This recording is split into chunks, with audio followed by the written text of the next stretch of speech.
मित्रांनो, ज्या दिवशी तुमचा पगार होतो किंवा तुम्हाला व्यापारातून तुम्ही जोही व्यवसाय करतात तिथून पैसा मिळतो, तर हा पैसा आपल्या घर खर्चासाठी असतो.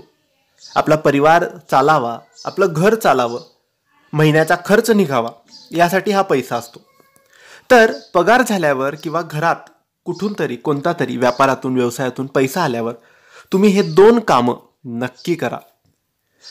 ह्या दोन कामांनी लक्ष्मीचा आशीर्वाद तुमच्यावर राहील आणि पैसा महिनाभर घरात टिकेल, घरात बरकत होईल. पैसा तो पाण्यासारखा जो आता वाहत आहे तो वाहनं बंद होईल, खर्च कमी होईल, कुठेतरी काहीतरी नक्की थांबेल, सेव्हिंग होईल. फक्त हे दोन कामं तुम्हाला करायची आहेत. मित्रांनो, आता हे दोन कामं कोणती? तर मित्रांनो, जेव्हा तुमच्या हातात 1 तारीख 10 तारीख केव्हाही, सगळ्याच लोकांच्या हातामध्ये 1 तारखेलाच पगार येतो किंवा पैसा येतो असं नाही. भरपूर लोकांच्या हातात 10 तारखेपर्यंत पैसा येतो. आता भरपूर लोक बोलतील की आमच्याकडे तर ऑनलाईन पगार होतात. तर मित्रांनो, ऑनलाईन पगार झाले तरी घर खर्चासाठी आपण किमान कमीत कमी एक छोटीशी रक्कम काढतच असू. आणि काढत तुम्ही नसाल तरी तुम्ही सवय लावा की एक छोटीशी रक्कम 5-10 हजार रुपये जेवढं तुम्हाला घर खर्चासाठी लागतं तेवढं तुम्ही नक्की काढा. ऑनलाईन केल्यापेक्षा तुम्ही हातात रोख रक्कम काढाल तर तुम्हाला समजेल की तुम्ही किती काढलेत आणि किती गेलेत. आणि हे एक चांगलं असतं की एक रोख रक्कम काढली, कारण आजकाल UPI आलेला आहे तर सगळेच ऑनलाईन पेमेंट करतात, स्कॅन केलं का पेमेंट जाते. पण यामुळे भरपूरदा गोंधळ उडतो, किती ट्रान्झॅक्शन केले हे समजत नाही. म्हणून त्यासाठी एक रक्कम काढली तर ती चांगलीच असते. आणि मग हा उपाय सुद्धा करता येतात. हे दोन कामं जे आजच्या व्हिडिओमध्ये सांगतोय ते सुद्धा करता येतात. आता हे दोन कामं कोणती?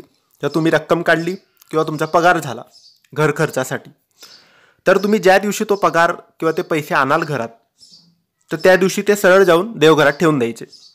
देवघरात ठेवल्यानंतर थोड्या वेळ तिथं बसायचं, कुंकू हळद अक्षत टाकून त्या पैशांचे पूजन करायचे. कारण ती लक्ष्मी आहे मित्रांनो. आपल्या हिंदू धर्मात पैशाला लक्ष्मी समजतो आपण.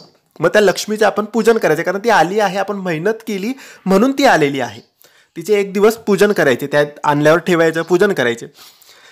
ज्या दिवशी आणू त्या दिवशी आणि रात्रभर ती रोख रक्कम तिथेच ठेवायची.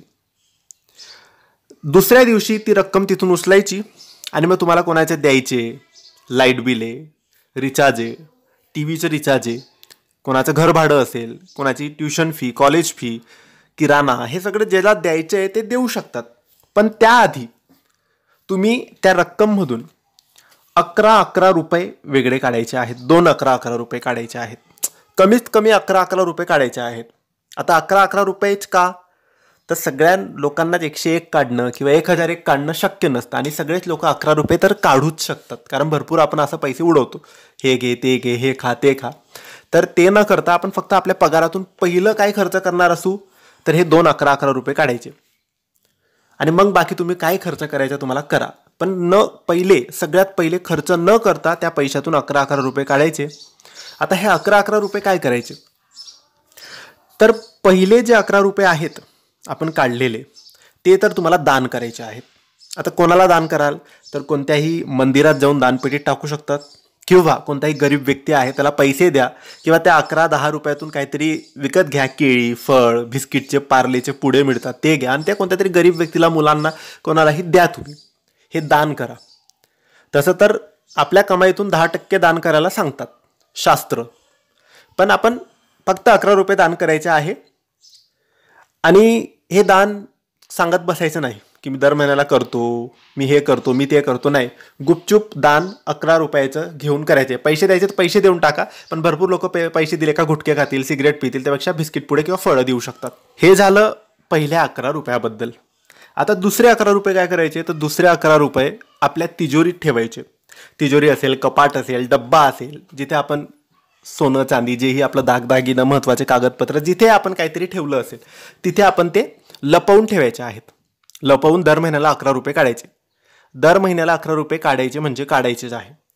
11 रुपये दान करायचं गरीब व्यक्तीला, मंदिरात, काही कुठेही तुम्ही तुमच्या पद्धतीने देऊ शकता. आणि 11 रुपये आपल्या तिजोरीत ठेवायचं. म्हणजे कसं असतं, जेव्हा आपल्या हातून तो महिनाभराचा पैसा संपला सगळा, तरी हे 11 रुपये आपल्या तिजोरीत राहतात. सांगतात ना की तिजोरी आपली कधी खाली राहायला नको, आपलं पाकिट कधी खाली राहायला नको. जर पूर्णच खाली रिकामं होतंय तर लक्ष्मी पूर्ण जाते. म्हणून ही लक्ष्मी थोडीशी आपल्या घरात राहायला पाहिजे, थोडं तरी लक्ष्मीचा आशीर्वाद आपल्या घरात राहायला पाहिजे. म्हणून हे 11 रुपये आपण आपल्या तिजोरीत एक डब्बा ठेवा, एक पाकिट ठेवा, त्याच्यामध्ये टाकायचे आहे. दर महिन्याला टाकत जायचे, दर महिन्याला 11 रुपये टाकून द्यायचे. आता तुम्ही विचार कराल, मग हे पैसे कितीतरी वर्षांनी महिन्यांनी जमले तर काय करायचं? काहीच करू नका, राहू द्या. कधी अडीअडचण येईल, कधी पैसाच नसेल, तेव्हा काढा, खर्च करा, काही हरकत नाही.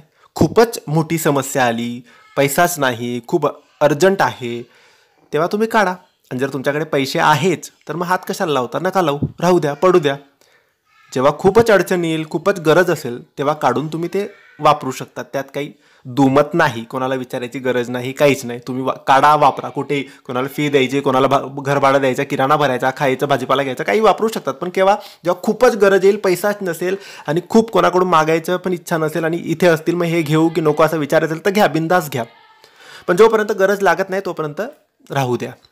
एक आशीर्वाद म्हणून, एक लक्ष्मी आहे आपल्या घरात.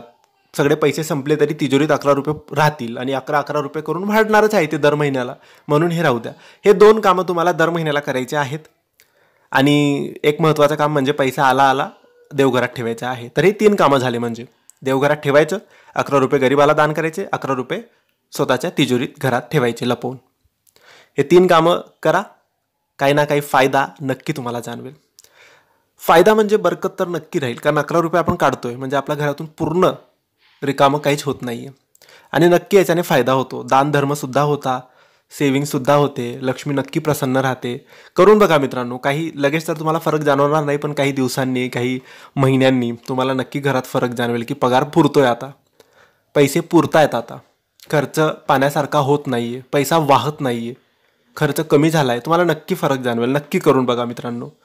आणि जे रोज पैसे कमवतात कुठूनही, तर त्यांनी रोज करायची गरज नाही, पैसा जमवान महिन्याला करा. धन्यवाद. श्री स्वामी समर्थ.